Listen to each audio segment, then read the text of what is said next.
नमस्कार, मी आरती माझ्या शिवारती family blogs या चॅनलवरती तुम्हा सर्वांचं स्वागत करते. आणि आज मी हा माझा फर्स्ट ब्लॉग शूट करत आहे. आणि आज आहे वेळ अमावस्या. मग हा माझा ना खरंच खूप छान छान आठवणी आहेत वेळ अमावस्याच्या, आणि या निमित्ताने म्हटलं की आपण शूट करायचंच. आणि मी प्रत्येक वर्षी ना काही नाही पण म्हणजे बरेचसे पदार्थ जे आपण करतो ना त्यातले मी काही पदार्थ करतच असते. मग आज तेच करायचे आहेत. आता 4 वाजलेले आहेत, पण कसं होतं ना, मला संध्याकाळीच करायला लागतं, कारण रुटीन घेतलं कसं मुलांचं स्कूल प्लस ऑफिस सगळं नॉर्मलच असतं सकाळचं. म्हणून मी संध्याकाळी हे पदार्थ बनवते, जेणेकरून फ्रेश केल्या केल्या सर्वांना कसं संध्याकाळी खायला येतं. म्हणूनच मी संध्याकाळी करते, पण प्रत्येक वर्षी मी करत असते. आणि माझ्या मुलांना तर वेळ अमावस्या काय असते हे त्यांनी तर आणखीन पाहिलेलंच नाही, कारण त्यांनी कधी अटेंडच केलं नाही. यावेळेला आम्ही कधी गावी जाऊ शकलेलो नाहीये.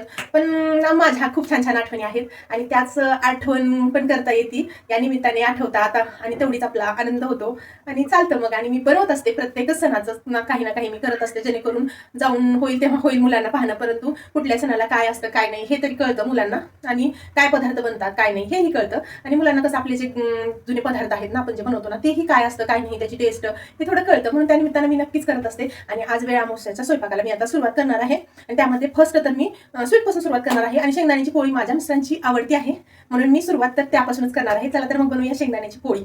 यासाठी मी शेंगदाणे, गूळ, विलायची आणि तीळ हे मिक्स करून ना भाजून व्यवस्थित त्याचं वाटण केलं आहे. कणिक मळून घेतलेलं आहे आणि इथं ना पोळीला लावण्यासाठी पीठ घेतलेलं आहे.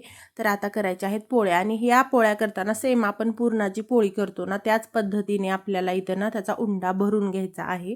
कणिक घेऊन ना जे केलेली आपण वाटण आहे त्याला कोंद म्हणतात आमच्या इकडे.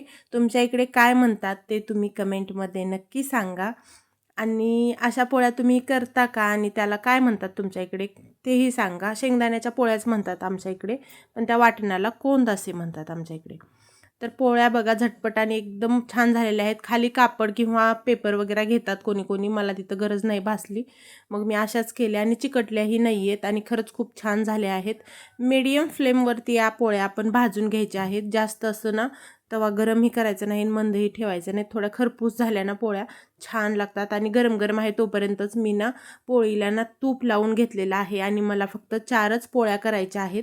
झटपट मी एका पाठोपाठ एक 4 पोळ्या करून घेतलेल्या आहेत, आणि त्यानंतर एक चपातीही केलेली आहे. कारण माहितीच आहे मला, कोणी ना कोणी असं असतंच की चपाती आहे का असं विचारणारच, जे की माझे लहान 2 मुलं आहेत. म्हणून ना एक चपाती केली, आणि त्यानंतर ना हे अगोदर थोडंसं खराब झाले ना ते आवरून घेतलं, म्हणजे कसं एकदाच ना परत खूप असा पसारा पडत नाही, किचन खराब होत नाही. आता करायचे आहेत आपल्याला बाजरीच्या भाकरी आणि बाजरीचे उंडे. चला तर मग सुरुवात करूया. यानंतर यासाठी घेतलेलं आहे बाजरीचं पीठ, आणि यामध्ये ना चवीनुसार मीठ टाकायचं आहे, जेणेकरून ना उंड्याला चव यावी म्हणून मीठ लागतंच. बाजरीची भाकरी करा किंवा उंडे करा त्यामध्ये मीठ घालायलाच लागतं.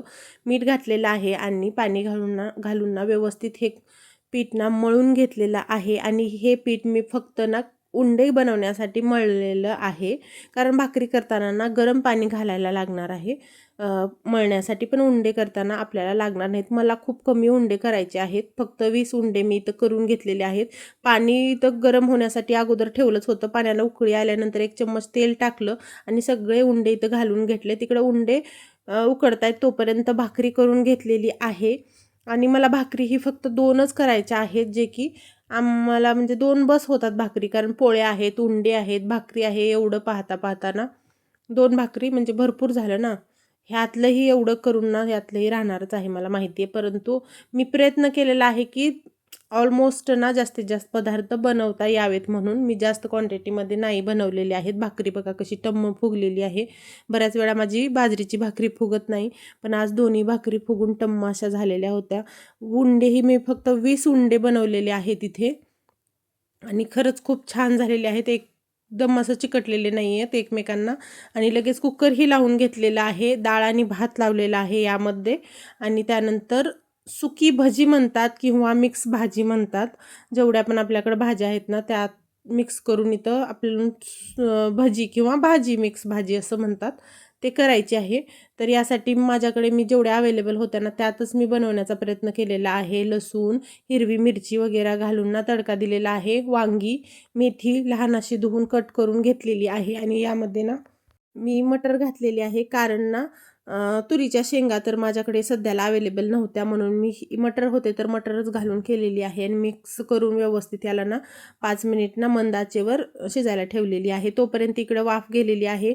डाळीला तडका द्यायचा आहे. त्या अगोदर म्हटलं ना आपण आंबीलला फोडणी देऊन घेऊया, म्हणजे त्यालाही एक तडका दिला जातो. मग त्यासाठी मी इथं एक ना तडका तयार केलेला आहे. यामध्ये जिरे, मोहरी, लसूण, कढीपत्ता, कोथिंबीर घालून घेतलेलं आहे यामध्ये. आणि यामध्ये ना ज्वारीचं पीठ शिजवून घालतात, परंतु मी जे उंडे उकडलेलं पाणी होतं ना त्यामध्ये ना त्या उंड्याचं पीठ सुटलेलंच असतं. मी तेच यामध्ये थोडंसं फ्लेवर येण्यासाठी ते घातलेलं आहे. मी ज्वारीचं पीठ नाही घातलेलं, तेच पाणी वापरलेलं आहे आणि यानंतर मी ना डाळीला फोडणी देण्यासाठी ना इथं तडका तयार केलेला आहे. डाळ घातलेली आहे. डाळ ही आपली ना रेडी झालेली आहे. खूप छान झालेली आहे डाळ पण, आणि ऑलमोस्ट सगळे पदार्थ बनवून रेडी झालेले आहेत.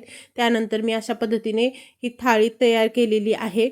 यामध्ये मला वाटतं फक्त भजी जी पातळ असते आपली मेन, ती भजी आणि खीर हे 2च गोष्टी मी बनवलेल्या नाही आहेत, कारण हे एवढं कमी क्वांटिटीत करून ही ना हे म्हणजे राहणारच आहे आणि सगळे पदार्थ करून वेस्ट नाहीत करायचे, म्हणून मी ते 2 पदार्थ सुटलेले आहेत आता सध्याला.